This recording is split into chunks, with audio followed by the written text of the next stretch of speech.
Сулайман-Тоонун, Оштун тарыхы ар бир жаранды кызыктыра турган объект деп эсептейм да. Шаардын да тарыхы, маданияты, маданий ар түрдүүлүгү изилдене элек да. Сулайман-Тоонун дагы көп изилдене турган жагдайлар бар да.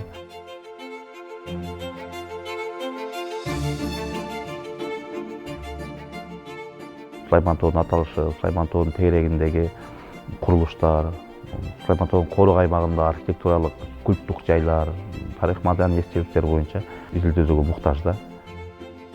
Ош бул Сулайман-Тоо, Сулайман-Тоо бул эки ажырагыс бир бөлүк. Себеби Сулайман-Тоо аркылуу, ушул жер аркылуу, ушунун тегерегинде бул маданияттагы баардыгы таркаган да. Курулуштар алгач ушул жерден башталган деп. Оштун биринчи кыштагы Ош кыштакчасында Сулайман-Тоонун боорунда жайгашканды илим аныктап турат да.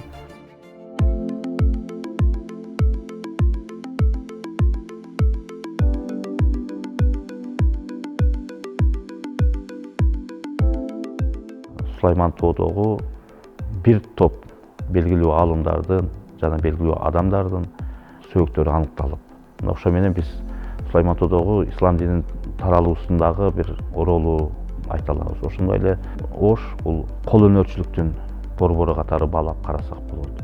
Ош бул дыйканчылыктын борбору катары, ошондой эле мал чарбачылык менен отурушташкан элдердин айкалышкан аймагы катары да байкасак болот. Бул Улуу Жибек жолунун тоомунда жайгашкан шаар, кербендердин шаары. Жибек жолу өткөн, чыгыш менен батышты бириктирген жолдун боюнда жайгашып атат дагы. Бул чоң бир жогорку деңгээлде өнүккөн, өскөн, маданий жактан, архитектуралык курулуш жагынан өскөн шаар катары баалап карасак болот да. Булардын баарын калыбына келтирип, бир көчүрмөлөрдүн кайра макеттерин куруп, туризмдин бир эң бир көңүл чордонуна айланган объект катары кылат элек да шаар катары. Алар кайсы Ал-Мейдат медресеси өзү айтып турат. Ал-Мейдатка бул Камчыбектин алгач курдурган медресеси. Медресеси ушул күндө турат, пайдубалы курулушу, ал түрмөгө айланган.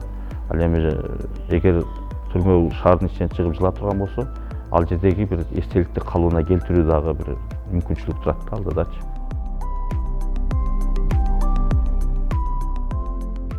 Биз дайыма жок эле дей беребиз. Тилекке каршы бизде жок эмес Ош шаарында тарыхый эстеликтер бар. Болгону биз аракет кылбай атабыз, сактабай атабыз. Буну сактоого бардыгын чакырмакчымын да. Ошондой эле Рават Абдуллахан мечити бар, эски объекттерден. Аны дагы биз ушул күндө 16-кылымга таандык деп жүрөбүз. Ал эми азыркы күндө изилдеп бизде бир маалыматтар болуп атат. Бул андан да мурунку периодторго таандык. Орто кылымга 11-12 кылымдарга таандык курулуш деген ушундай бир маалыматтар болуп атат.